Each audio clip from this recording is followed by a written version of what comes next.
Menjadi seorang seniman adalah cita-citaku. Dari kecil, bisa dibilang aku sudah cinta dengan kegiatan yang berhubungan dengan seni.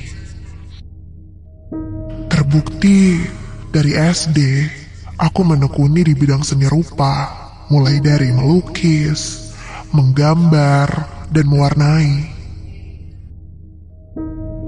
Sudah cukup banyak pengalaman yang kudapatkan. Dari mengikuti perlombaan, sampai mendapatkan job bersama teman-temanku. Namun, di balik semua pengalaman yang pernah kulalui itu, ada beberapa hal di luar nalar yang masih sulit untuk kulupakan. Salah satunya adalah kejadian saat aku masih duduk di bangku SMA. Namaku Amel. Saat itu, kebetulan sekolahku sedang mengadakan pensi untuk sekolah. Sudah tradisi dari dulu untuk semua dekorasi yang ada di acara pensi dikerjakan oleh anak-anak seni rupa. Dan saat itu, aku yang memang masuk di ekskul seni rupa pun mau tidak mau harus membantu membuat dekorasi demi kelancaran acara. Hari itu sudah memasuki H-3 acara pensi. Bisa dibilang venue acara untuk acara pensi sekolahku ini lumayan cukup luas. Kami, anak-anak seni rupa, ditugaskan untuk mendekor mulai dari pintu masuk sampai panggung. Setelah dibagi beberapa kelompok, aku kebagian untuk membuat dekorasi untuk pintu masuk. Karena saat itu tema dari acara pensi sekolahku adalah jungle, aku mendapat tugas untuk membuat satu buah pohon yang cukup besar. Mungkin kedengarannya sepele, tetapi sebenarnya tugasku ini lumayan sulit. Karena bahan-bahan yang kami butuhkan ini lumayan banyak dan sedikit sulit untuk dicari. Sebelum mendekor bersama, aku dan teman lainnya sepakat untuk mengumpulkan bahan di sekolah. Setelah mendaftar berbagai bahan yang sudah kudapat, ternyata ada sebuah bahan yang terlupakan olehku, yaitu kardus-kardus bekas. Aku bingung harus mencari kemana. Setelah bertanya ke sana kemari, akhirnya kabar baik datang dari bibiku. Kebetulan dia mempunyai sebuah warung sembako. Kata bibi, dia punya banyak sekali sisa kardus bekas di rumahnya.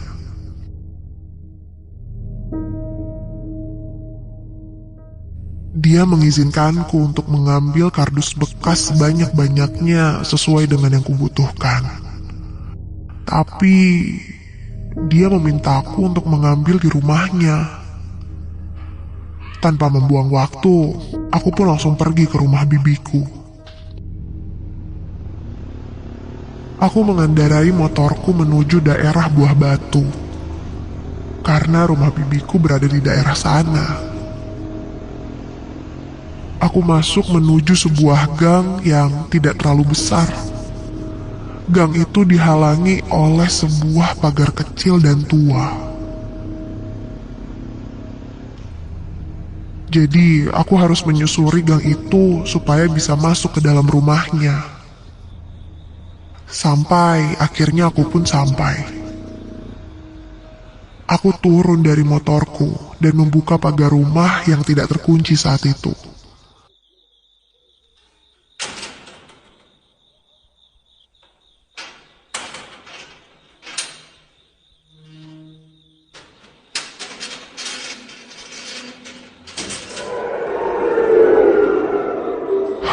Aku rasakan Hawa dingin langsung berhembus dari arah rumahnya.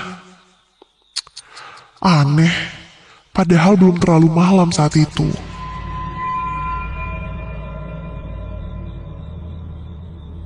Kulihat jam baru menunjukkan hampir jam 7 malam. Tapi kenapa hawanya mendadak berubah jadi dingin sekali? Bi Nur, Bi. Berkali-kali aku memanggil, namun tidak ada tanda-tanda kehadiran orang di dalam. Tidak ada yang datang ataupun merespon dari dalam rumah. Aku berjalan menuju jendela sambil memanggil beberapa kali lagi. Bi.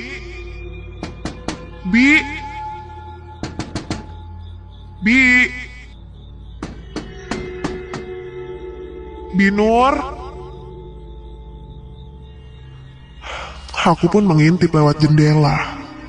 Dari balik jendela, aku dapat melihat interior rumah.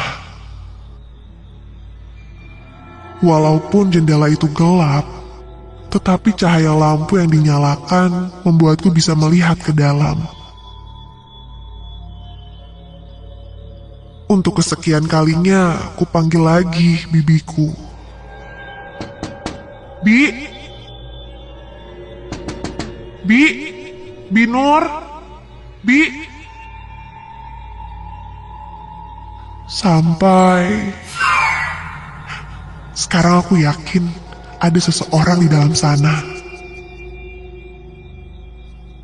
Tadi saat aku melongo ke ujung ruangan, aku melihat sebuah bayangan bergerak. Tetapi kenapa dia hanya berdiri diam di sana ya? Aku memanggil lagi bibiku. Bi Nur. Tiba-tiba sosok itu perlahan mendekat. Sosok itu semakin mendekat ke arah jendela. Mataku tidak bisa lepas dari bayangan itu.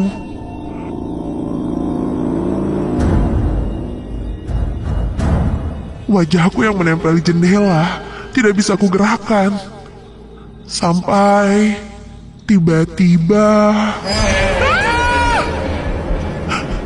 sosok itu menempelkan wajah dan tangannya di kaca jendela. Aku bertatapan muka langsung dengannya. Itu bukan wajah bibiku. Sosok itu adalah sosok seorang wanita asing dengan rambut panjang. Wajah kami hanya dipisahkan oleh kaca jendela. Dengan posisi kepala yang miring dan telapak tangan berlumuran darah di kanan kirinya, sosok itu memelototiku. Ekspresinya sangat menyeramkan. Seketika itu juga, aku merasa seakan badanku sangat berat sekali. Tidak bisa kugerakkan. Aku gemetar kencang. Dan aku masih belum bisa melepaskan wajahku dari jendela. Dan wanita itu masih terus melotot tajam dari balik kaca tepat di ujung hidungku. Samar, terdengar suara yang menyeringai. Aku menutup mata dan menangis.